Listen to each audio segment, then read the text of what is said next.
Since I've been on this channel, I've had a lot of people ask me about Mike Thompson. Mike Thompson's out of prison now. And the questions keep coming. Do you know Mike Thompson? You know Mike Thompson? You know Mike Thompson? Mike Thompson's a great guy. Mike Thompson's this. Mike Thompson's that. I don't know Mike Thompson. I was in prison when Mike Thompson was in prison. I know all about Mike Thompson. I've seen him here and there. So we're going to do a little video about Mr. Mike Thompson. A lot of people think he's a fantastic guy. Most of my friends and I don't. We think he's a fucking scumbag rat. He did a video with some guys, and Mike Thompson's this, Mike Thompson's that. I don't know Mike Thompson. I was in prison when Mike Thompson was in prison. I know all about Mike Thompson. I've seen him here and there. So we're going to do a little video about Mr. Mike Thompson. A lot of people think he's a fantastic guy. Most of my friends and I don't. We think he's a fucking scumbag rat. He did a video with some guys, and they don't ask him about all the innocent people he murdered. They don't ask him about all the people he testified against. They don't ask him about cooperating with federal authorities, being transferred to different facilities with other informants like Fat Jack and some of these guys from clubs that quit the club so they could testify against against people that I won't say their names, but you know, my homeboys down in Dago, Mick and them, they know who I'm talking about. This guy testified against people and he ratted on people. Well, he didn't even know the story. It's all hearsay. They would put him on a tier. They would pump him full of information and he would testify against them. But anyway, let's get into this. Mike Thompson said he was the highest ranking member of the Aryan Brotherhood to drop out. And I do not like using prison gang names and gangs. I just don't do it. But he said he was an Aryan Brotherhood member, the highest ranking one to ever drop out. And that's not true. Harpo and Jerry dropped out long before him. They were high ranking members of the prison gang in San Quentin. They were also homosexual lovers. And they dropped out. You know, the secret was going to get out and they quit, I guess. I don't know. They went to Tehachapi. They opened Tehachapi. They called Super Block. Tehachapi Super Block was a building separate from the prison with just Harpo and Jerry. They used to put hoods on their heads and fly them out in helicopters. That's how serious it was. They told on a lot of stuff. Harpo's family had been busted for cattle rustling. He was a gay dude. He came from a long line of gangsters. His dad was a cattle rustler. So they were the first two high-ranking guys, higher than Mike Thompson. Mike Thompson was like the second wave of high-ranking guys to quit. But Mike Thompson makes it sound like he's a big-time martial arts expert, you know, stabbed 25 guys at a time and, you know, big time killer extraordinaire. Mike Thompson is one dude. Mike Thompson said he ran as a native. That's not true, that he was a native. He was not a native. He's not a native. So a friend of mine rode the bus with Mike Thompson from Chino to Tracy. And a matter of fact, that was, February 1976. Yeah, February 1976. He rode the bus from Chino to Tracy. I talked to this guy on the phone earlier. He said, yeah, he needed to do a video. Someone needs to expose this asshole, you know. He's a legend in his own mind. February 1976, he went to Tracy. That's when he hit the main line in California prison system. He got locked up, you know, in 1977. He went to Folsom and got locked up in the shoe, and he never got out of the shoe. So he was on the main line for about a year. That's it. The rest of his time he did in the shoe units. He dropped out in 1983. So he didn't even make it 10 years as a reg. We used to call mainline dudes, were called regs. If you're a stand-up dude, white dude in prison, you were called a reg, a regular reg. So he was a reg for less than 10 years. He was only on the main line for about a year. You got to Tracy. He worked as a Jewish chaplain clerk in a Jewish chapel. They called him, his nickname was the Nose. They called Mike Thompson the Nose. You know, and no one that I've talked to remembers him claiming that he was Native or that he was raised Native or that any of that. That's all bullshit. He's not a fucking Native. Natives in prison, Native American Indians, they're stand-up dudes. Very few Native Americans in prison are garbage, like Mike. Mike did not run Native. He was not Native. He's white or Jewish, maybe. I don't know. But they called him the Nose. So, June 6th, 1977. Y'all heard the video I did about the baseball bats in Tracy Prison. That was June 6th, 1977. So the Nose got to Tracy in 1976, February, right? He tells a story about 7 members of a northern prison gang called the Nuestra Familia ran up on him with knives and they were going to get him. And, you know, he beat them all down. He dispatched them or whatever the fuck, whatever type of term he uses. That's BS. You all seen John Silva on here. He was a prison guard at DVI after Mike left, after this incident. But he has friends that work there as prison guards as well. And they told him, hey, look, and I'll tell you, if 7 members of the NF would have ran up on you anywhere, a single guy, you'd be worm dirt. You'd take a dirt nap, buddy. They would have murdered you. You'd be dead. So that's bullshit. He said there was a Lieutenant Johnson that gave him the baseball bats. I read a make. Once again, former prison guard at DVI called some old school guys from DVI prison guard, and they said there was never a Lieutenant Johnson at Tracy, DVI prison. There was no Lieutenant Johnson there. They gave him a cart full of baseball bats and said somebody needs, you know, about time. That's a fucking, pardon my language, but that's a fantasy of his, you know. That's an embellishment. So June 6, 1977 is when the baseball bat incident happened. And hopefully I'll have some photographs of the baseball team. But what happened was, you know, they told the white dudes they wanted a third of the money off a gambling table. And they told them they wanted an answer by the end of night yard that night. And so these white dudes had a baseball team and they were out there playing baseball, and there's a canvas bag with the wheels on the bottom. You push the equipment the baseball equipment around on. And so at the end of night yard, you know, they were all standing around the baseball bats, and these northern Hispanics came up wanting their answer, and they got it in the form of baseball bats and knives. And I'm sure if there's any of them left around, they would have to give their just due respect to the guys for standing up for themselves. Mike Thompson makes it sound like he's a baseball bat aficionado all by himself. He was on the baseball team, and I'm sure he participated, but it was not just him. There were 11 guys on that baseball team, and all of them had baseball bats, and there were other white dudes that had knives and bats that participated. It was not Mike Johnson's idea. The Nose did not do that on his own, as he insinuates, and he also did not dispatch 7 NF members. If they would have ran up on him to take him down, trust me, he would have been dead. Them guys used to stab people, and the cops would be dragging you away, and there'd be 2 or 3 of them stabbing you while the cops are dragging you away. Them guys were not, they were not to be taken lightly. They were very serious about what they were doing. That was their prison, that was their territory, and they were very militant. Even to this day, they don't tolerate weakness within their own ranks. So if 7 guys would have got dispatched by Mr. Thompson, they would have been killed by their own people.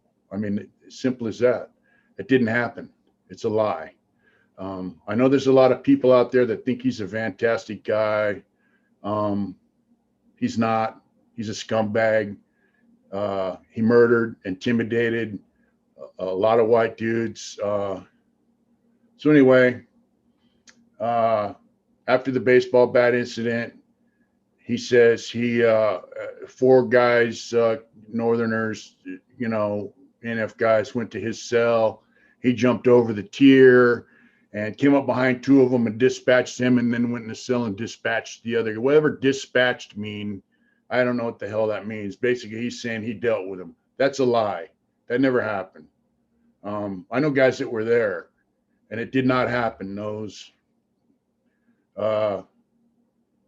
murdered people, from behind. He would stab you in the back. That's a common thing. They know where all the organs are, where to get them from behind. They used to give classes on how to do it. They used to study that shit. And he's an expert at stabbing people from behind and killing them. Now, look, there's no doubt that one time he was a pretty tough guy and a savage, and he would get with it. But it's not the story he tells. Another thing I want to tell you is I know Mike's crime partner. His name is also Mike, and I won't say his last name, but I know him. I did time with him in 2 different prisons. And Mike always tried to send guys out to murder him, I know what he was in prison for. And he wasn't in prison because some guys were threatening to kidnap 2 little girls, and they got dealt with. They went and ripped some dudes off for their weed. It was a weed burn. A substantial amount of weed was ripped off from these guys. Mike wanted the guy's old lady. He murdered the dude basically so he could have his old lady after they ripped the dude off for the weed. Now, whether or not the guy's old lady was involved in the weed burn, I don't know. But that chick ended up becoming Mike Thompson's old lady. How long they stayed together, whether this is his current wife or not, I don't know. But that's the story of his crime. It wasn't 2 little girls that were going to be kidnapped. It was a weed ripoff, and he killed this dude, one of them, because he wanted the guy's old lady. That's what he was in prison for. You watch his little interview. He can barely, the story makes no sense. And the way he tells it all slow and methodical. I can tell you about my case. No problem. I'll tell you every detail about it if you wanted to hear it. I've spoken about it. I don't have to speak slow and methodical and calculate my answers. The guy's a liar. So anyways, after he murdered these dudes for their weed and took the guy's old lady and all that stuff, he's in prison. He was in Tracy. Someone told me that him and another guy got busted for smuggling a gun into Tracy, and that's what he went to the hole for, and that's what he got sent to Folsom Prison for. And that was in 1977. So he was on the main line for less than a year. He got put in the hole, and he was never on the main line again. He spent the remaining time, 6 years of his big, infamous time in the prison gang, in the hole. Never came back to mainline. I know guys who went to animal control in San Quentin and came back and told me he ratted on them. And this is long before he dropped out. So he was ratting before he dropped out. He's not some big stand-up cowboy native. That's just a bullshit story he calculated or concocted in his own mind. The dude's a fraud, and he's a legend in his own mind. Yeah, he is a former shell of his former self, whatever. He is a shell of his former self. Yeah, he was a big dude, buffed up, yoked, all that kind of stuff. He would murder you. He would have you murdered. I'm going to tell you something. I have no respect for guys that join an organization, run it to the hilt, and when things get rough, and I've said this before, they have an exit strategy. And when he was running around doing what he was doing, there were groups within the groups that didn't like each other. They plot against each other, and they'd have guys murdered for whatever reason, whether they want to climb to the top or whether some guy did something they felt was wrong. They get other guys to plot against him. They'd kill him. I'm going to tell you, man, he was in Folsom when, guy was hitting dope and told probably him, hey, I didn't hit today. And they sent a couple of youngsters up in there to butcher the guy up. cut his guts out, go through his intestines, and find the dope. That happened. They butchered the guy, cut him open to find the dope inside his ass and his guts. Guys like Mike Thompson send them guys out to do that. Mike Thompson's a fucking scumbag, predator. And when his time came, you know, he didn't drop out because he was upset that some guy, some dropout's family was you know, a target on the street. That's what he says. He says that he dropped out because they were targeting dropouts' families on the street. That's bullshit.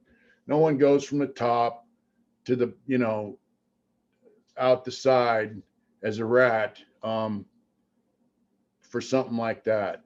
He went out the side as a rat because he probably caught wind that his ticket was going to be punched. You know, he was probably walking around with his chest out a little bit too far for some of his buddies. And, you know, bottom line, he probably figured that he was going to be taken out the box. So he decided to drop out while the getting was good. And here's the deal. A bunch of guys dropped out after him. They're not as famous as him. They probably didn't get as good a treatment as him by the FBI and the SSU. He probably figured he'd beat everybody to the punch. So he dropped out first. You know, the things he says are bullshit. What about Loser, Mike? My homeboy.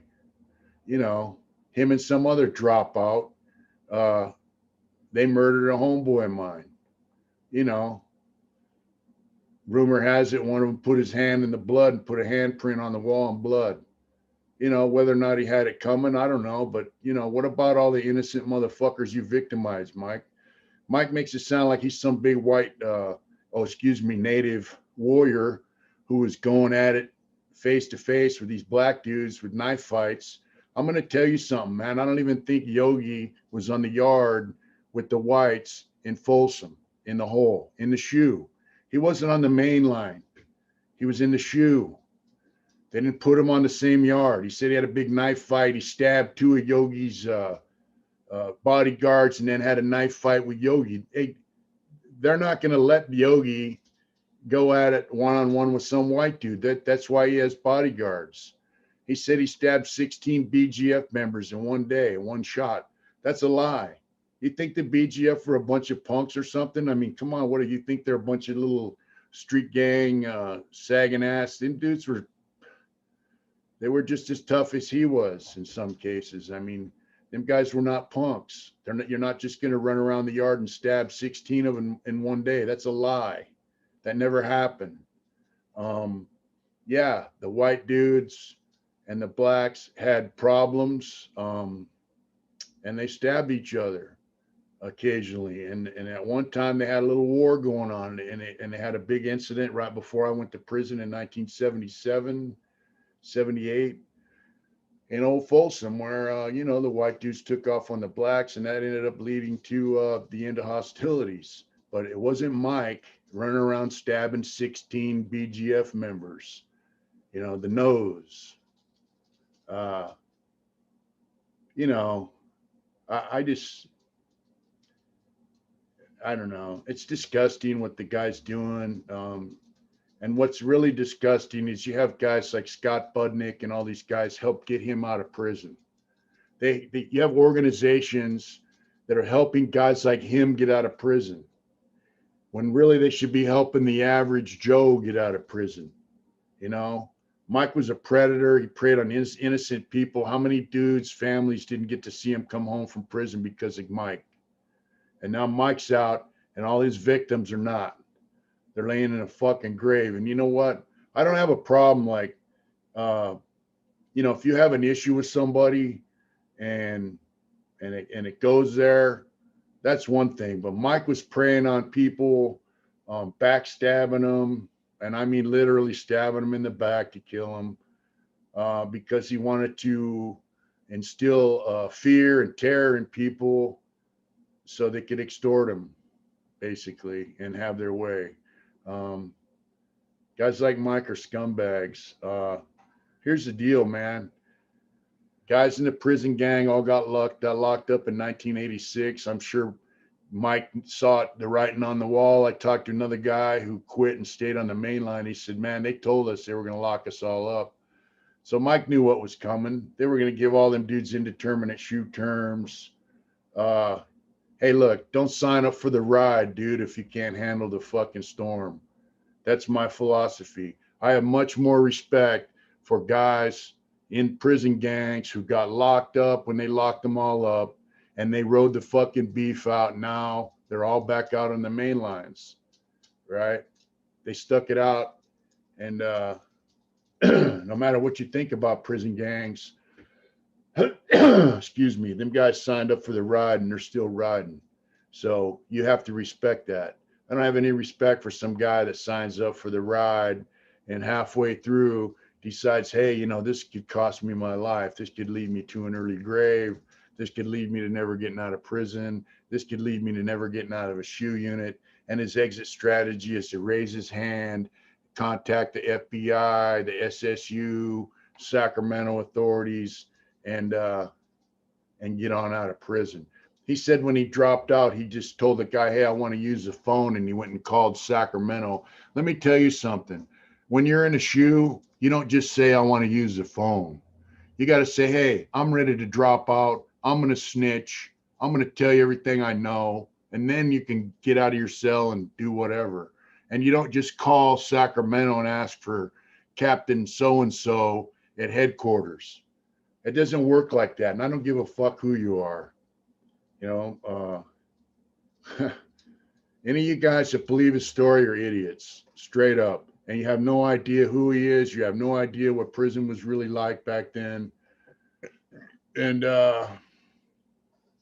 yeah, you know, took a vow of nonviolence or something like that, right? What about all the damage you did, bud? Motherfuckers hated you then and they hate you now even worse. You know, I hated Mike back then and he didn't even know who I was. I seen him around, but I didn't like him. None of my friends like him either. Guys that were in Tracy with him back in the day don't like him. You know, I could go on and on and on. The bottom line is he is, look, when guys like him flip, they have credibility. They're expert witnesses now for the government, for the FBI, the SSU, which is a state agency that works with gang members in prison and all that kind of stuff and on the street. When they become expert witnesses, like I said, they used to take them guys and put them all in the same tier and feed them information and then have them go testify against people. That guy's testified against more people probably than any other dropout. That dude's no good. That guy's a piece of shit. And I'm going to tell you what, man, I really sincerely hope that the people that helped him get out of prison, you know, you have no idea what you're working with. The guy's stories are bullshit. You know, his imaginary native back. Dude, I know natives in prison, man, that were so good. Some of the best guys you ever want to meet. And it would just turn their stomach to hear that guy say that he was native. You know, everything he says is a fucking lie. So, yeah, he's a legend in his own mind. So, you know, I hate seeing him get the notoriety and people saying that he's an honorable guy and all, because that guy has no honor, man. He's a scumbag of the worst kind. You know, here's the deal. Guys like me and all these other lifers getting out, we earned our way out of prison. I got a friend that just got out from Sacramento. You know, we weren't super close, but we used to chat. You know, he was a gangster, man. Gangsters about making money. This guy got caught with a duffel bag in Solano full of cell phones and tobacco, you know, making money. And he went from that to programming and improving his behavior and improving himself as a human being. And now he's out. I went to the long-term offender program. I got myself out of prison You know, I got a friend in motorcycle club that got out before me. He's living in Arizona now. That dude had the program, and he's one of the most solid dudes I ever met in my life, man. And that guy went through programs, and he told me, hey, he learned a lot of stuff from them programs. He made himself a better human being. He's out. But this dude, man, this dude ratted his way out of prison. So what do you learn? I know another guy dropped out of prison. He dropped out and ratted his way out of prison. He did like 4 or 5 violations for heroin use. You know, this guy ratted his way out of prison. So what did he learn? He didn't earn his way out of prison. He ratted his way out of prison. And that's a slap in the face to every single person who had to program their way out of prison. It's a straight slap in our face, you know?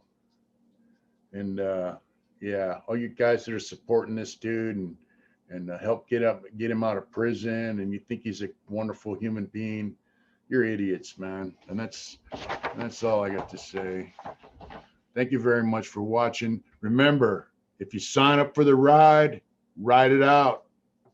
Otherwise, you're just another scumbag like this dude. Do it hard, folks. Always. I love you, folks. Bye.